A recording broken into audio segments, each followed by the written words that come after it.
Welcome to STEM Unplugged, a monthly podcast designed to help you learn about STEM initiatives and to help advance STEM awareness. Now here's your host, Kelly Green.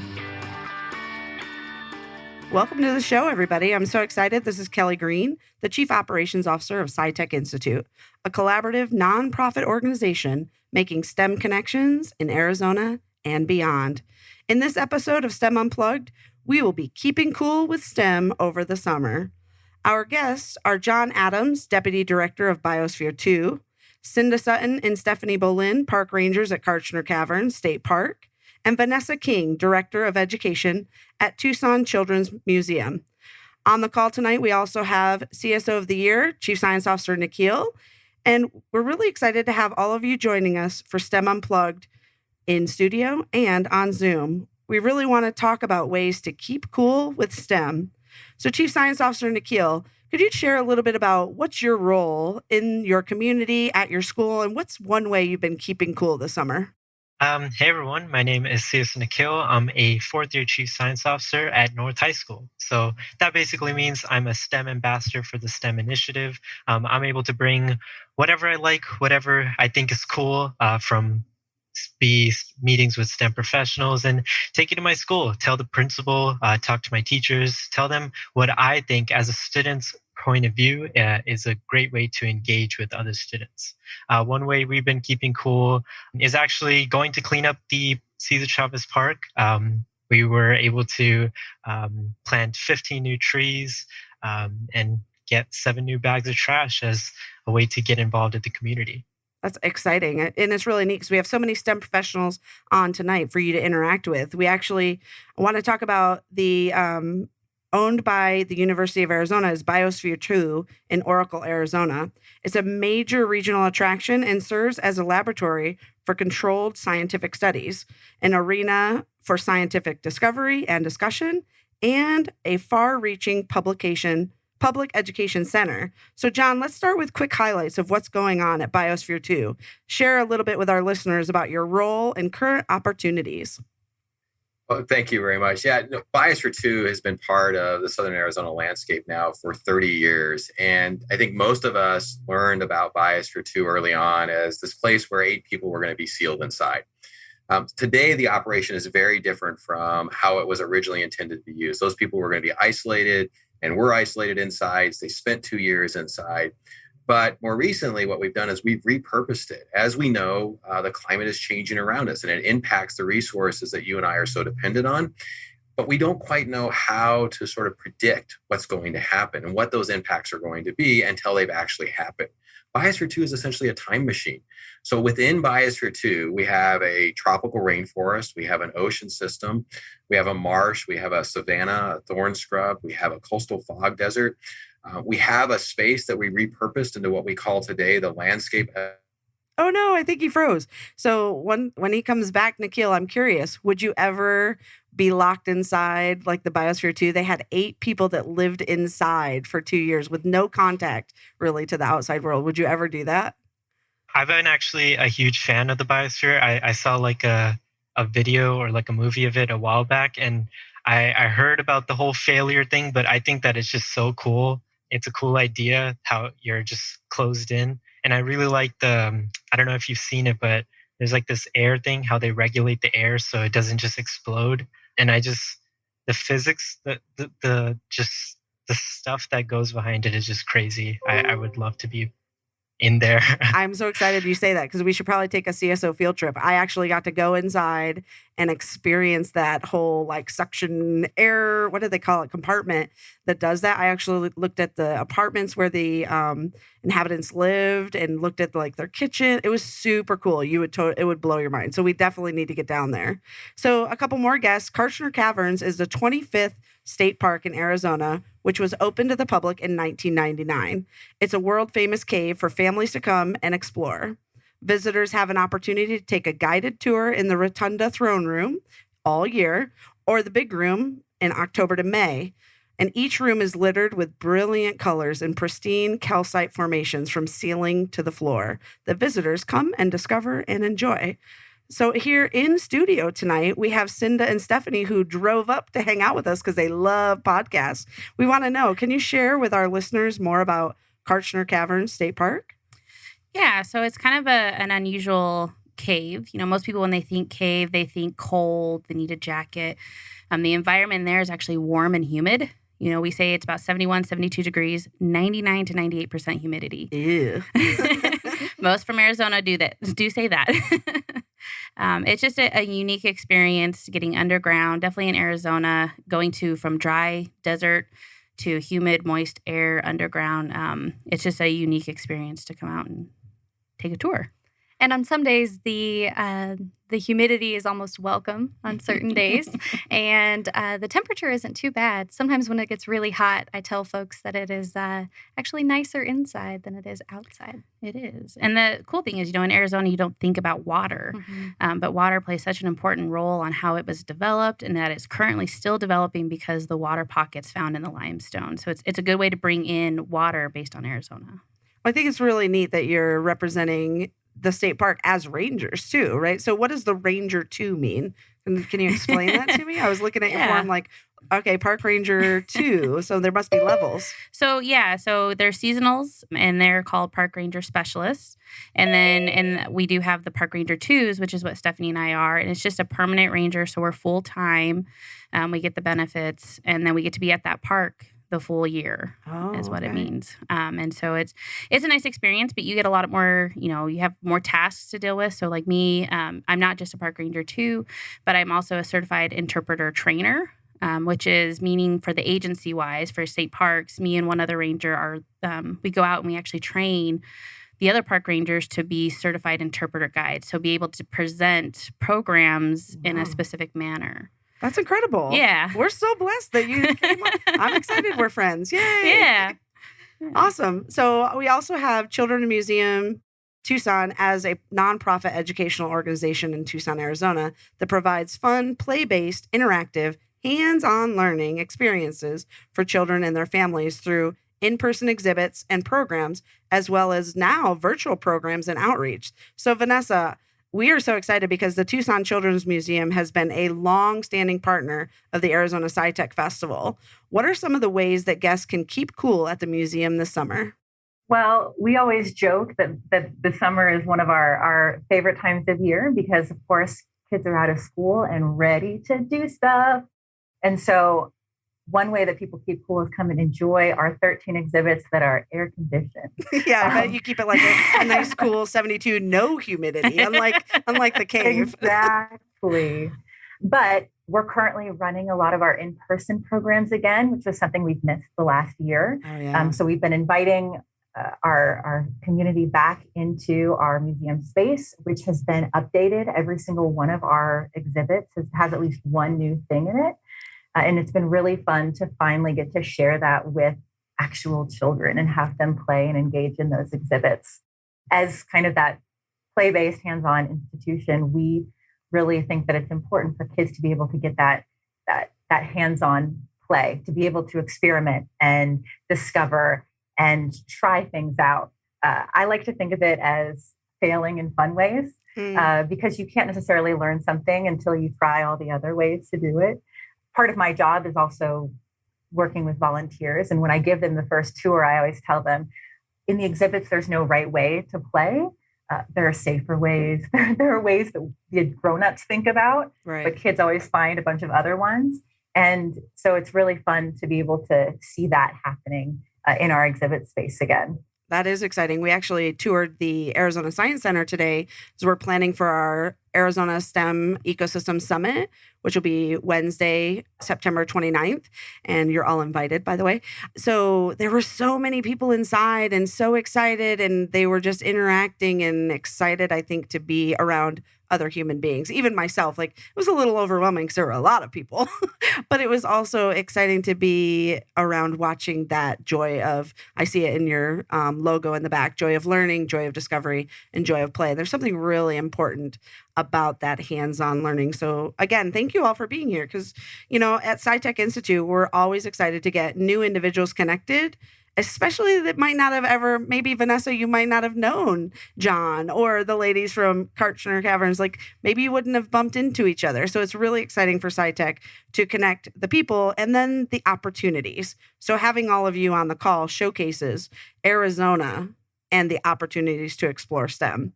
So let's go back to discussing that value of interactive play-based learning. As we discussed, many families are ready to unplug and experience hands-on STEM. But are we ready and is it safe is a question that is plaguing quite a bit of our citizens in Arizona still. As the pandemic continues to make an impact on ways individuals engage, what's really different, I would say, let's start with Karchner Caverns. What's different today versus how it was run before? Being the old new ranger, I like to call myself there, I can tell you there's definitely a change. We went down. We used to have lots of tours during the day, running about every 20 minutes. And currently, we only run 10 tours a day. We limit the amount of people up to 20 people per tour that goes through the cave. We also do rail cleaning quite often now, using a hydrogen peroxide-based cleaner just because it's safer for the cave environment for that. We also do limit the amount of time, or like kind of the distancing when we do our tours now. We've had to kind of change that a bit on trying to make sure that we can get people through areas that it might be a little tight, a little harder to social distance. So we try not to stop in certain spots. We try to have changed up our tours a little bit just because of that to make it safer for our visitors. That makes sense. Mhm. And for you as rangers too, right? Keeping you safe. What about at Biosphere 2, John? Do you have some new updates and things going on with you guys? Yeah, we do have some updates. So originally Biosphere 2, people would go through similar to Karcher Caverns in large tour groups. And, we had to rethink the way in which people were going to experience this amazing facility and provide social distancing. So what we ended up doing is we developed an app so people can self-pace, self-guide. It allows people to socially distance. We created some new entrances and exits, one in the desert, one in the rainforest. So it helps to facilitate ease of access, one-way traffic throughout the facility, but still gives people, I think, a very comprehensive experience. So we're really excited to have people like everybody is back on site. It's great to see people. And, I will say for our patrons and our audience, people have been really good about following the guidelines that we put forward. So, my hat's off to everyone because we're all just looking to be able to get back to some sense of normalcy. Yeah, that overall respect for safety, understanding what your facility is providing, and also other patrons. I think that's, commendable to be noted to all of the people that are listening. Like, we want you to come. We want you to respect the rules so that everybody can keep coming. So that's great. What about at the museum, Vanessa? One of the big things that we've been doing is sort of limiting that capacity, understanding that usually summer is our busiest time, but keeping those numbers lower just so that it's not super packed and people are able to keep distance. So folks are able to feel more comfortable. We've also found we've updated our outdoor space too. And initially we thought people probably aren't going to want to be outside in Tucson summers. In fact, they do want to be outside. And that's been really fun too. We have a new bubble garden and it's awesome to see children and their grownups making enormous bubbles. That has been a fun project for our director of exhibits who did his own science experiments to figure out how to make the perfect bubble. And so we're seeing a lot of outdoor activities as well. And we're excited to be able to continue doing that as the weather cools. Yeah, that's going a great into point. fall too. So I want to kind of go around the room again of what is your favorite part about your location? I don't know if that's, allowed to be shared, especially in the roles that each of you play, but John, is there a specific part? Okay, so I'm brand new to Arizona and I have to come to the Biosphere too. Nikhil wants to come down and check it out. He's watched the videos on YouTube. He wants to come explore. What do you think is the one thing you have to experience while you're at the Biosphere 2? Well, the great thing about coming to Biosphere 2 is you can experience it all. So that's one caveat I said. But my favorite location inside Biosphere 2, just because it's so starkly different than the surrounding landscape, is, we have a fully established tropical rainforest inside. So you walk into there and you think that you're in the jungle of a South American location. It's just incredible. And it's so contrasting, like I said, to that surrounding environment where you have lush, large leafed plants. The humidity, like Karcher Caverns, is significantly elevated. So that's my favorite location. But I work with a colleague of mine, Katie Morgan, and she's our marine systems manager. And she would debate that heavily because the ocean system for her and having a literal beach here in southern Arizona is unique too. So yeah, when I visited, Nikhil was mentioning the air intake system, and I was really excited to tell him I've actually stood in there when I came down to visit, and it's pretty powerful to watch how you regulate everything within Biosphere 2. What about you, Vanessa? I know you just talked about the bubbles, but are there any other specific exhibits that are just your favorite? Oh, absolutely. I will say I moved all the way from the Marshall Islands to work here. Oh my gosh. I am in love with the museum. One of my very favorite spots is the maker space. To me, I love being able to watch children explore the tools. I love getting to show kids, this is how you use a saw. This is how you get to use a hammer. This is how you use a leather punch. And then to be able to see their creativity, where they're not just replicating things, but pulling things out of their incredible minds and putting them to, into reality. So that's absolutely my favorite spot, both because I like to be able to play and make things and tinker, but also because I really like to watch how children and how they work with their grownups to be able to make those things. I think that's fun to watch. I was previously a teacher, and watching the adults get just as excited as the students is always a great thing to enjoy. What about you, ladies? So I think my favorite formation that we have within the cave is an area called the Big Wall, because you go through this not exactly small passageway. It's just like a little hallway. You go through this hallway. There's some cave bacon on the ceiling. You're excited about that. Whoa, what's cave bacon? Cave bacon is a drapery formation, like a curtain or a ribbon that has 3 or more colors to it. And it looks like bacon. I always tell my tours that it doesn't taste like bacon, so try not to eat it, but it does look like bacon.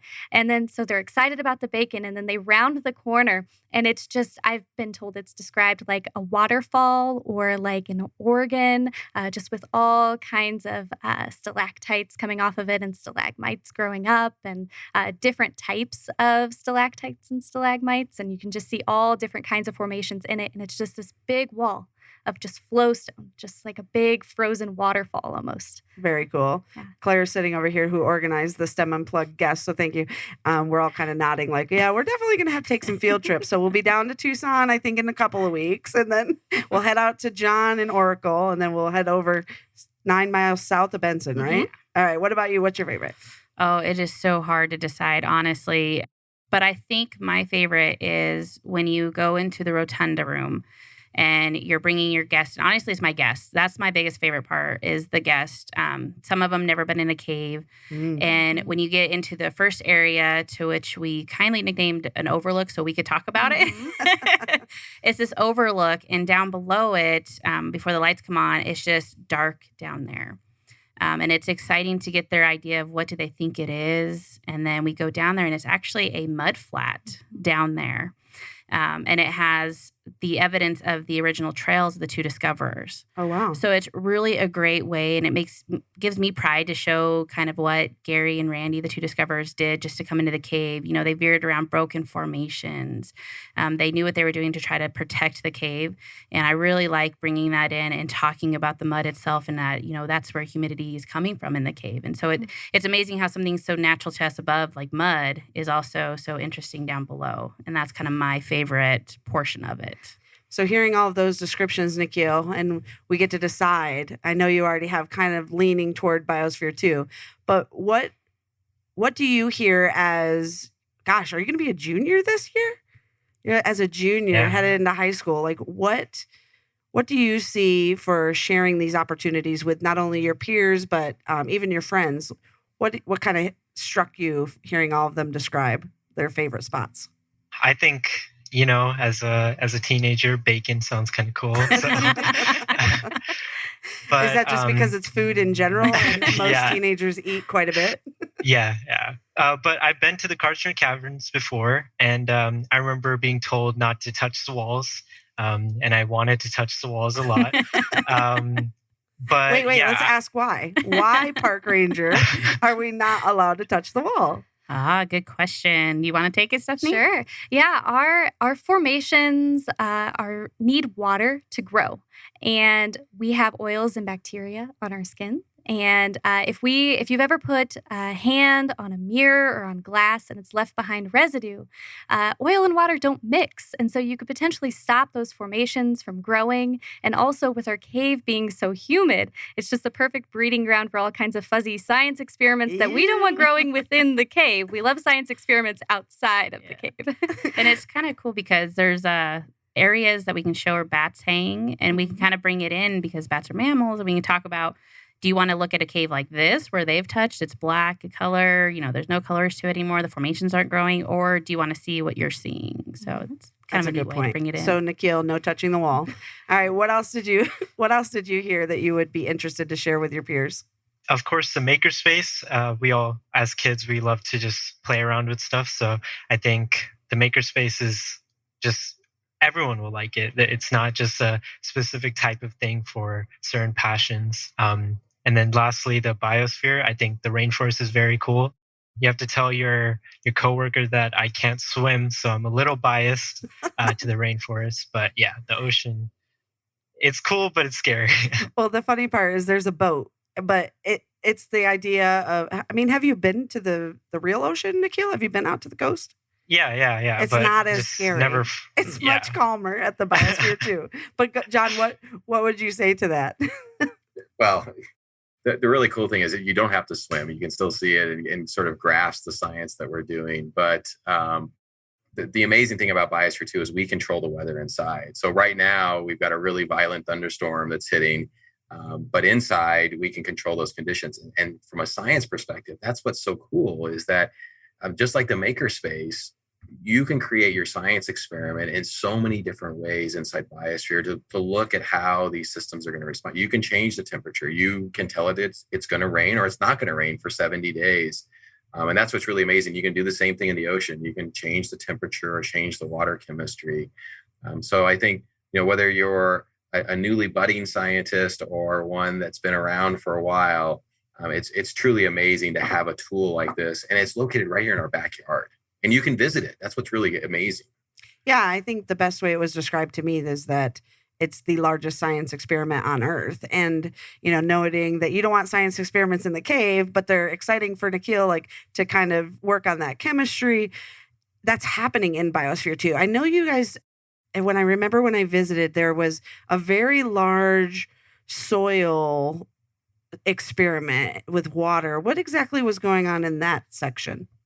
Yeah, that's a great question. So we've obviously changed the look of Biosphere, not exteriorly, but the inside portion from what it was originally designed and conceived to do. And that space you're referring to, we call LEO, the Landscape Evolution Observatory. This is where the former agricultural space was for those 8 people who were sealed inside Biosphere 2 and they grew their crops. But today, hydrologists would tell you one of the most compelling questions we have is the fate of water in semi-arid environments. So it rains in the mountains. How much water ends up downstream for you and I to use, and what impacts the quality of that? I mean, you all probably see that in the cave, just how those dynamics change from year to year. And sometimes you can explain it, and other times you can't. Hydrologists will tell you, once that water goes below the surface, it is very much a big mystery still. And LEO is designed to help us better understand it. They created these structures to represent sort of the early stages of a watershed. They embedded over 1,800 sensors and samplers. They started out with a volcanic material. So geologically, this is relatively young, and they can actually watch it change and evolve. But more importantly, not how water runs off of it. How does water run through it? And how does it change as you change those conditions? So the idea is can we better inform folks like, those that are running Karchner Caverns as those mountains around them, how they change, whether it's development or natural, how it may impact the amount of water that gets into the cave or doesn't. Yeah, I think that's a great point. It obviously, water is a huge topic here in Arizona. Anything you guys wanted to add about, the impact that it does? You mentioned it's how it grows and how things happen in the cave. Yeah, and it's always been a topic there at the park about the water, because that is the main point of the cave is that water coming in. And we try to do stuff ourselves there at the park. Like we have a rainwater harvesting tank now that helps feed our landscaping. But there has been drip studies done. I think they started back in about 2011. I haven't heard the conclusion based on it, but determine like from a storm that comes in a day, how long does it take to get into the cave system and how much is that really impacting the cave? So there's still studies like that going on so we can get a better understanding of that process. Yeah, that whole mystery, right, John, in between.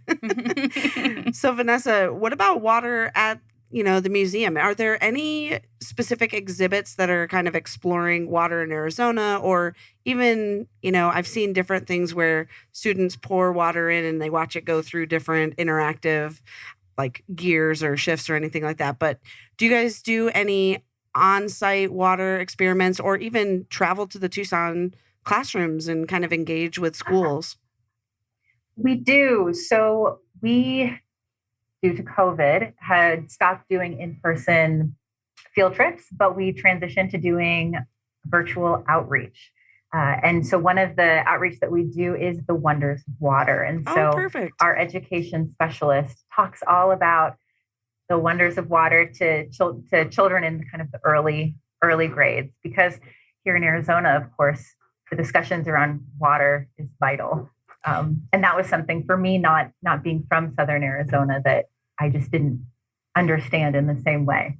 And so it's exciting to be able to do those sorts of experiments with the children and being able to do those hands-on things, even at a distance when it is virtual.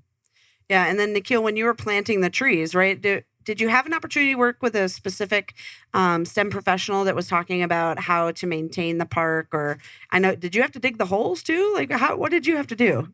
Yeah, we had to dig the holes, and there was a specific way we had to do it. They were telling us to make sure that there's a hole here so that they could put the piping for the waters. And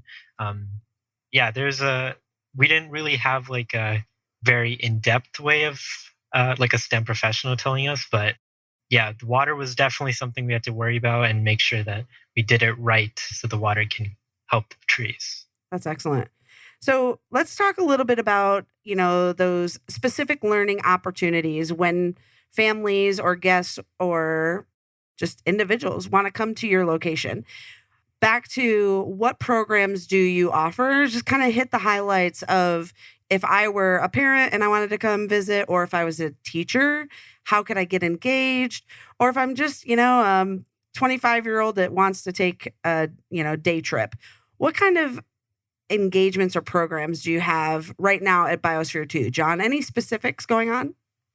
We do. So the big part now for learning is the app. So you can download it through Google Play or the Apple App Store. You don't have to be on site. So you can learn a lot about Biosphere 2 by just downloading that app and going through it.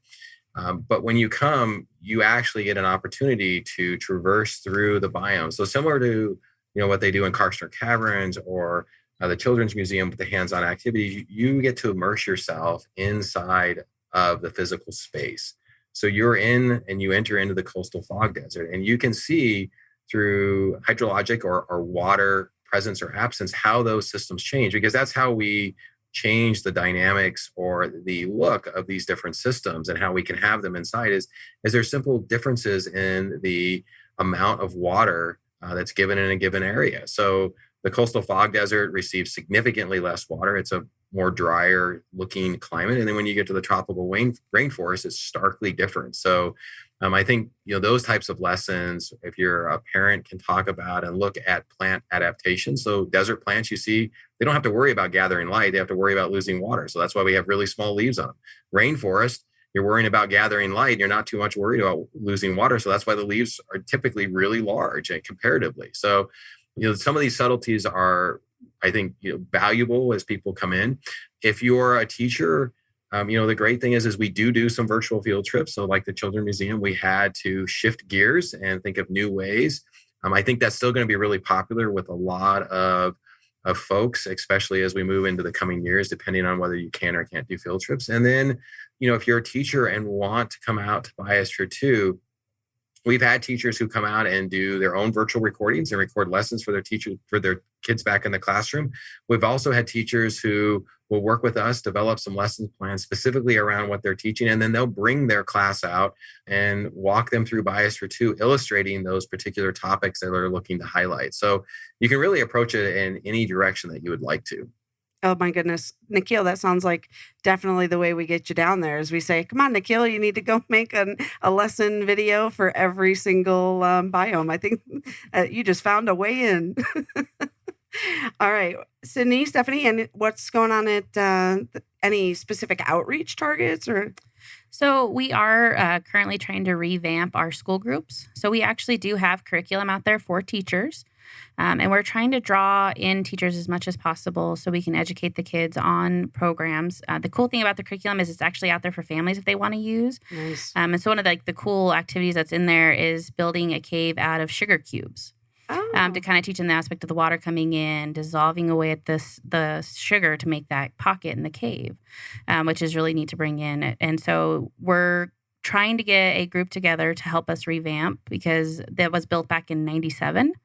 And so I'm the new environmental education coordinator there at the park. And so that's me, and Stephanie's on the committee too, to try to revamp all of that in the curriculum. So we're trying to build a group to go through our curriculum and make it a little bit more conducive to today. Oh my goodness. Amanda Rincon's in here with us tonight too. Educational outreach for SciTech Institute. We totally need to start a working group. What?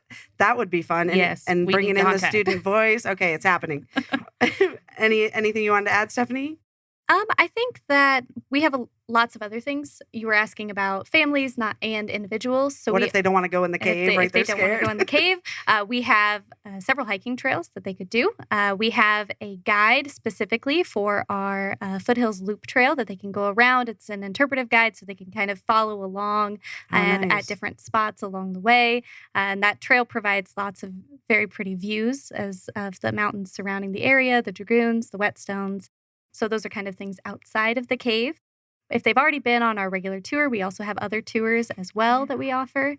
Yeah. So with COVID, we had to shut down quite a bit of stuff that we used to do.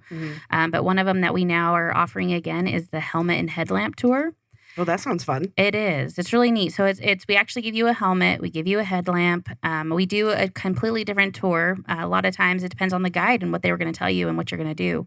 And so we take them in where that's the only light they see is what they give. So they get to explore and actually discover all these parts of the cave that on a tour we may not tell you about. Yeah, so it's really cool. And then the neater part is, and we do try to warn family of this, is we try to give you the experience of cave darkness. It's a kind of darkness that you'll never experience in your life unless you're inside of a cave. So we do have everybody sit down in a safe area, and we count it down, and then we have everybody turn off their headlamps, and the guides are like the last one to turn it off, so they can get that experience of what bats go through the cave. So we kind of try to draw that in too, so they can understand that process. That sort of sounds like a great experience. What I love about the Helmet and Headlamp tour is it's very self-guided in a way. We're not telling you what to look at. You get to look at it and explore it for yourself. Oh, that makes sense. Yeah. And then you can ask the guide about it. Yeah. What about wildlife? Do you have any specific wildlife in the area? We sure do. Yeah. Personally, I am very interested in birds. And so we have well over 150, almost 160 species of birds that can be found at the park.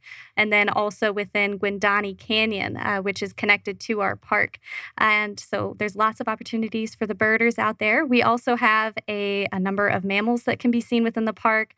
Gray fox, javelinas. We have a ringtail that has been spotted at our Discovery Center, actually just hanging out there.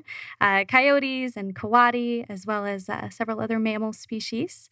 And if you want to talk about any of the others. Yeah, so we also have a variety of snakes too that come out. All right, moving on. Don't get scared. Don't get scared. We'll go to Vanessa. Which is really neat though, because we do relocate if they're in an area that is dangerous to our visitors. But we have them out there, so sometimes it's kind of neat to get to see something like that, as long as you're safe about it. Yeah. In the distance. We have tons of lizards. In fact, we found a skink in our what we call risers in our bathroom that we had to save. And what was cool about the skink is that it had a split tail. And so we were starting to look at it. It probably didn't lose its. Somebody was telling us that it didn't lose its tail properly, possibly. Oh. So those are cool things that you get to find and see there. Plus the bats, of course, we're all about bats there. And so we do mist netting as well. That we we catch the bats and we get to see what's there. The ones that we know the most of is the Biosphere, which is the common cave bat, and we get to kind of see that and learn more about them.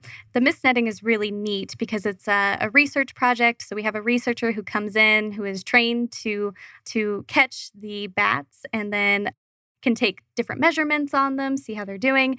I got to experience it a few weeks ago, and we caught a southwestern myotis, which the researcher said that she can count on one hand how many of these that she has caught before. What so a it was cool really, really neat experience. opportunity. Yeah. Wow. Excellent. What about you, Vanessa? A big thing for us is wanting to make sure that the whole family is involved in science learning. We sort of recognize that not every grown-up feels comfortable and confident around science. I agree. Yeah. And so sometimes that means that when their child is interested, they're like, oh, I don't know what I'm doing. And so we have several programs that really encourage the grown-ups to learn alongside their children so that they can also have excitement and can also feel confident in doing science things. So every Saturday and Sunday, we have Family Brain Boost. On Saturdays, that's bilingual in English and Spanish. On Sundays, it's in English. But we do a science experiment. We talk through what they're learning within that science experiment and allow grown-ups to kind of ask questions of the person facilitating that. We also do Generation Creation, which is a makerspace activity, and that's every single day. Again, working with children a little bit more facilitated because we also recognize when you're in a makerspace, some kids are like ready to go and other kids don't necessarily feel as comfortable with that open-ended process. Yeah, what am They're I supposed used to to make? having What do I do? a right answer, Yeah. right? And it's hard when it's like, there is no right answer. Do you find that with the adults feel that way too in the makerspace, that there's, what am I supposed to be making right now?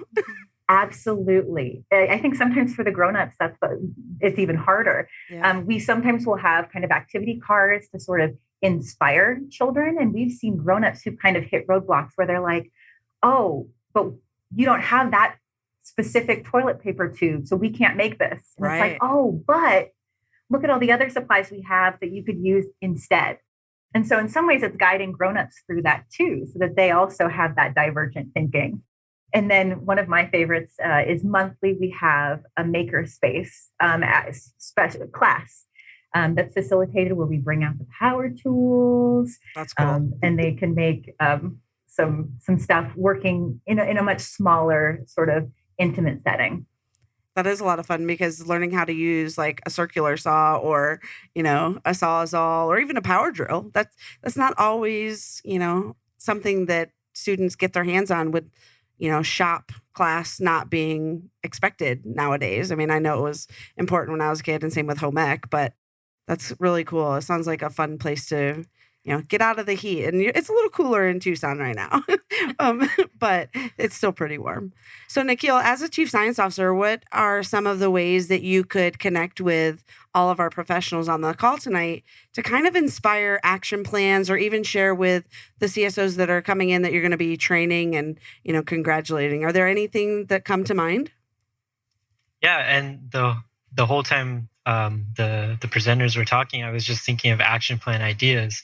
For example, Vanessa's makerspace, I think that's just a great way to get kids involved, and especially the kids' parents, because those are the people that's basically inspiring these kids to get involved, and having both of them learn together is just a great idea.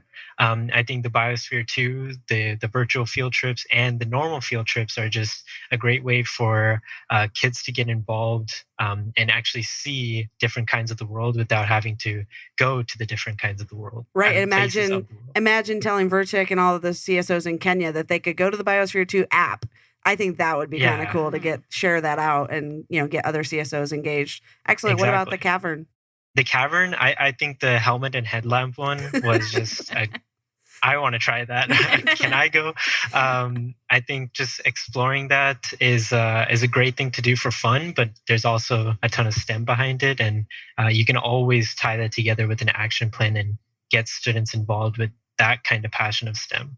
I think there's a real experience, interpersonal experience too, of owning your space and being in the moment with that type of tour. Even, any of the locations, going to the Biosphere 2 and really thinking people lived in here and it was a capsule and they were growing their own food, and just those 8 individuals, like really being in that space and thinking about at that moment. And then of course the hands-on learning at the museum is just so key. As a former educator, I think it's really powerful.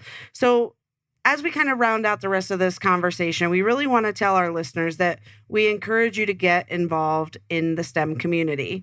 Maybe you're an industry professional seeking ways to make a new impact. Maybe you're a student searching for a mentor or a community collaborator who's hoping to meet the right people to help make it happen. So, John, we want to really make sure they know how to get in touch with you. What is the best way to find out more about Biosphere 2 or even reach out to you? So, we've got a great website. We are revamping it, so it will look different if you come back and visit it here in a couple of months. But so that our website is www.biosphere2.org, and that's a great place to start. All of our folks are on there listed. I'm included, so if you want to reach directly out to me, our Director of Education and Outreach is there.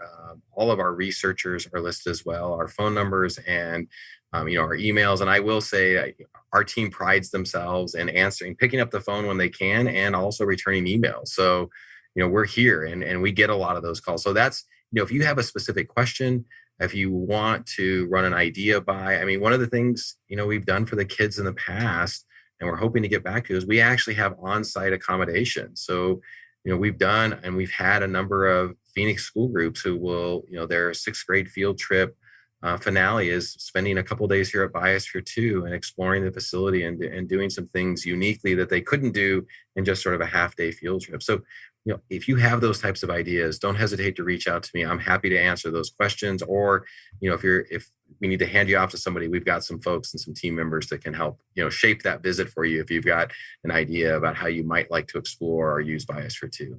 Yeah, and you actually have quite a bit on site. So if you can get down there for 2 or 3 days, you still won't experience everything. So I think they're called casitas. Is that what you call them? They are. Yeah, we've set them aside. It's not a hotel. I don't want to lead anybody astray. But if you have a conference group or if you have a student group that you want to bring, that's how we've structured the use of those. Yeah, they're pretty cool. So Claire's also here with me tonight. So we need to think about maybe a working group excursion or ecosystem. It's a great place. So if you can get down there, Nikhil, maybe a CSO leadership, excursion, we'll definitely, we've talked about it pre-COVID. So maybe now we'll be able to make it happen. Sydney and Stephanie, how can people, or Sidna and Stephanie, how could people reach out to you? So one of the things they can reach out is to our website. Definitely the school groups, if they want to reach out to learn some of the curriculum as well as how to get a tour. That'll be geared based on what the teacher would like us to try to kind of bring it forth, is they can go to our website, which is azstateparks.com/Karchner. And then, or they can just visit the agency's website altogether, which is azstateparks.com, and then find a certain park. Maybe ours is not exactly what the school's looking for or family's looking for. We have tons of other parks that can hit a lot of different areas of Arizona and learning. The other thing is if teachers or kids would like to reach out to talk to somebody about how to be a ranger, some of the stuff that we do, or anything, they can actually email me and I could pass them on to who in the agency would be beneficial for them, or I can help them. And my email is just ssutton, so that's ssutton @azstateparks.gov. And that's one of the ways. And then Stephanie? Yeah, and if anybody would like to reach out to me, I can also help answer and forward things on. My email is SBOLEYN, so that's sbolin @azstateparks.gov. I think we definitely need to follow up with you as well, Stacey, about the birding opportunity. Mm-hmm. I know we have a hobbies month that we want to focus on. And then Vanessa, what about, how can we find out more about the Tucson Children's Museum? Like the others mentioned, our website is probably the best spot. That's where we have all of the information about our outreach, about the different weekly activities that we do. And that is www.childrensmuseumtucson.org. That also includes links and contact information for all of our staff. So if you're looking for me or someone else from the education team, including the person running our bilingual programming, our information is located on the website. And if you're interested in checking out our virtual content, that is on our Facebook page. And so all of our STEM experiments are up there, as well as mindfulness videos, story times, etc. Oh, that's great. I think we'll definitely need to go reshare through the Arizona SciTech Festival page, Facebook, and SciTech Institute. Excellent. What about you, Nikhil? How could people find out more about the Chief Science Officer program? So following the theme of the the website, you can go to chiefscienceofficers.org.